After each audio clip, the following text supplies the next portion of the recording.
The air's buzzing, isn't it? That Premier League match is coming up. Arsenal facing AFC Bournemouth, May 3rd, 2025, in London. And if you're anything like me, you want to get straight to the point, get the real story behind the odds. Yeah, skip the usual pundit chatter. Exactly. You want the insight, like now. And that's what we've got. We're diving into the Gambler's Ruin project today, specifically their SmartBet AI tech. This isn't just guesswork. Right. No gut feelings here. This is all about, statistical models, machine learning.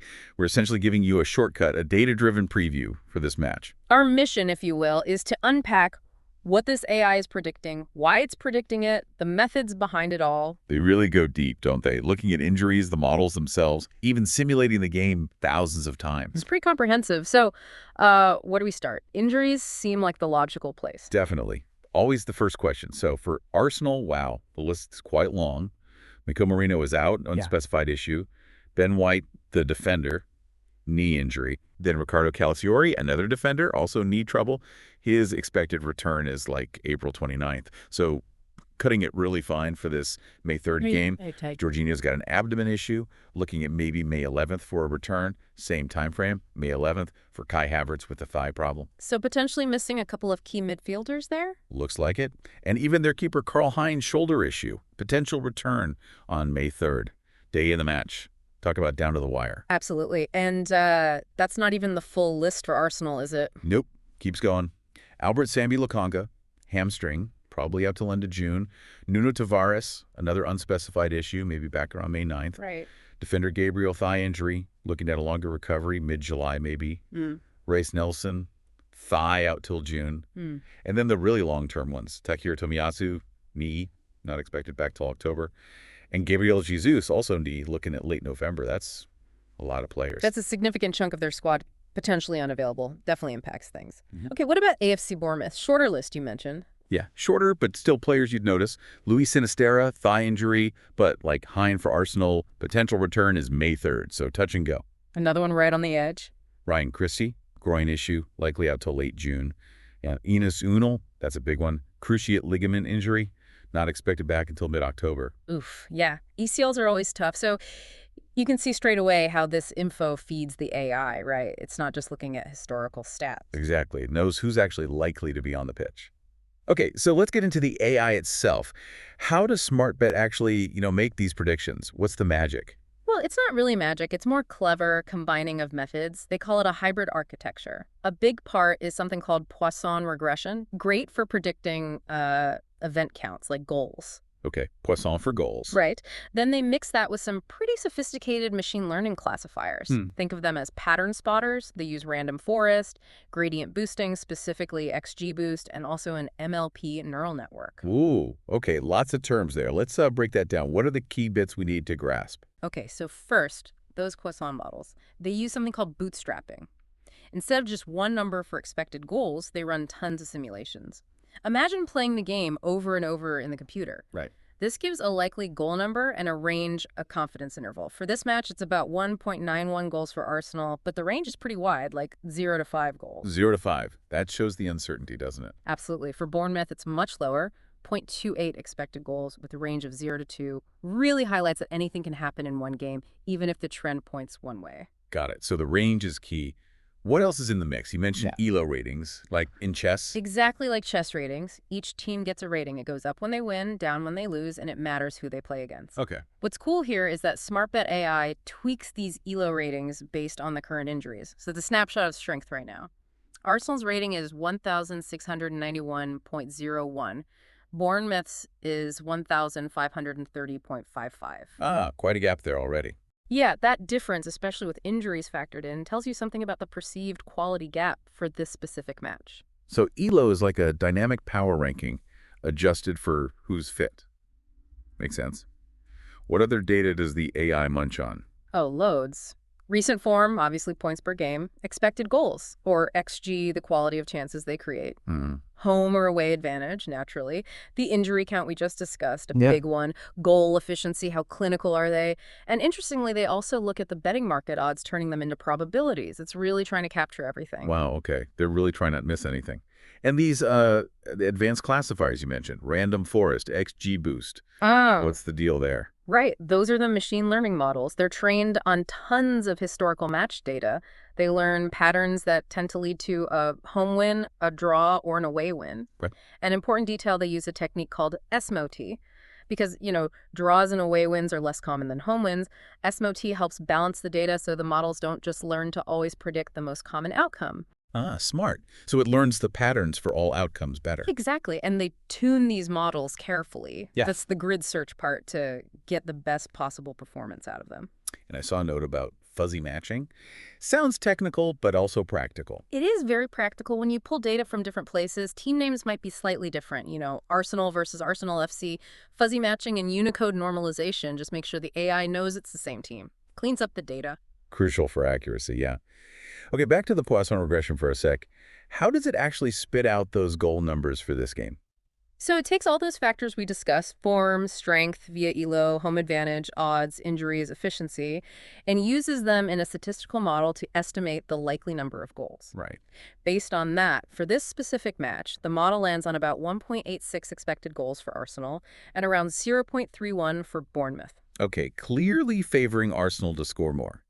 The report had these summaries, home and away Poisson model summaries, with coefficients. What do those tell us? Those coefficients basically show the weight or influence of each factor. So if the market probe home coefficient is positive and significant in the home model, it means when the betting market thinks Arsenal has a higher chance of winning, the Poisson model also tends to predict more goals for them. They align. I see. And similarly, for the away model, if away GF, that's Bournemouth's goals scored away from home, historically has a positive coefficient, it means their track record for scoring on the road is being positively factored in. And negative coefficients, like for away low. Right. A negative coefficient there suggests that as the home team's ELO rating, Arsenal's strength goes up, the model predicts the away team, Bournemouth, will score fewer goals. Makes intuitive sense, right? Stronger opponent, harder to score. Yeah, totally. It's cool seeing how it all connects mathematically. Okay, let's shift to predicting the actual result, win, lose, or draw. The classifiers. Let's start with random forest. Right. So random forest builds lots of decision trees on different bits of the data. Then it sort of takes a vote. For this match, its classification report gives us metrics like precision and recall. Okay. For predicting an away win, for example, the precision is 0.64. That means when random forest does predict Bournemouth will win, it's correct about 64% of the time based on historical data. The recall is more 0.74, meaning it correctly identifies 74% of the times Bournemouth actually did win in the past. And the overall accuracy for random forest. The overall accuracy, just predicting the outcome correctly, home win, draw, or away win, is 0.64 or 64%. Okay, 64%. Decent. How does XG Boost stack up? That's meant to be pretty powerful too, right? Yeah, XG Boost Extreme Gradient Boosting is another strong one. It also combines models, but it builds them one after another, each trying to fix the errors of the last one, often very accurate. And for this game? Its overall accuracy here is slightly lower, 0.60, so 60%. The precision and recall for the different outcomes are all kind of clustered around that 60% mark too. Still pretty solid. Interesting. And the third one, the NLP neural network. That sounds like deep learning territory. It is. MLP stands for multi-layer perceptron. Think of it like a simplified brain network. It's good at finding really complex, non-obvious patterns in data. But the accuracy was lower here. Yeah, its overall accuracy was 0.51, or 51%, lower than the others on that headline number. But neural nets can sometimes capture subtle things other models miss, so they still add value, even if the overall score isn't top. Okay, so each model has its own approach, its own strengths, which leads to the stacked ensemble idea. How does that work? Right. Stacking is basically about combining the predictions from these different models, the random forest, XGBoost, MLP. You feed their predictions into another model, a meta model. Like a manager listening to different experts. Exactly.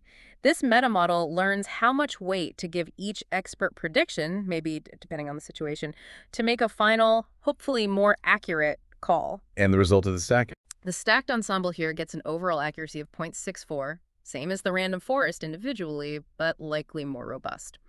And the final prediction from this combined approach is a home win for Arsenal. Okay, so combining them points strongly to an Arsenal win. That seems like the most reliable single prediction then. And finally, this Monte Carlo simulation, what's that adding? So the Monte Carlo takes those goal predictions from the Poisson model, the 1.91 for Arsenal, 0.28 for Bournemouth, and uses them as a base to simulate the match thousands of times. Here they did it 10,000 times. 10,000 times. Wow. Why? Because football has randomness.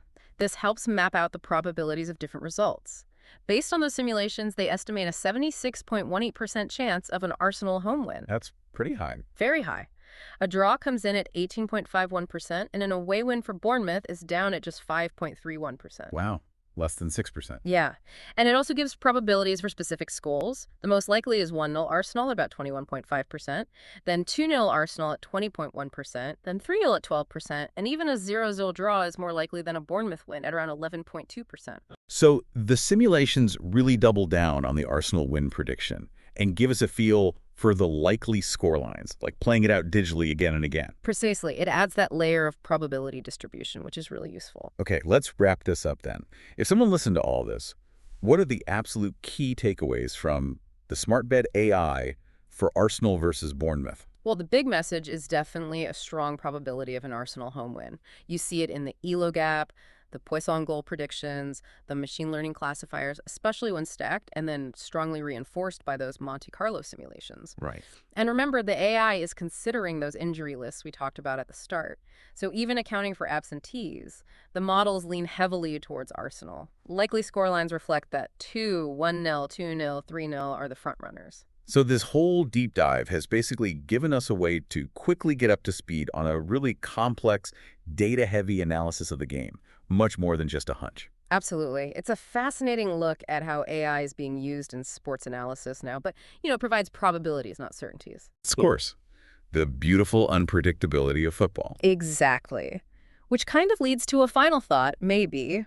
Even with all this incredibly sophisticated AI, how much can we ever truly predict a chaotic human game like football? It gives us great insights, probabilities, but the magic still happens on the pitch. And just a reminder, this is all purely for informational and entertainment purposes. Definitely. Food for thought. Thanks for breaking all that down.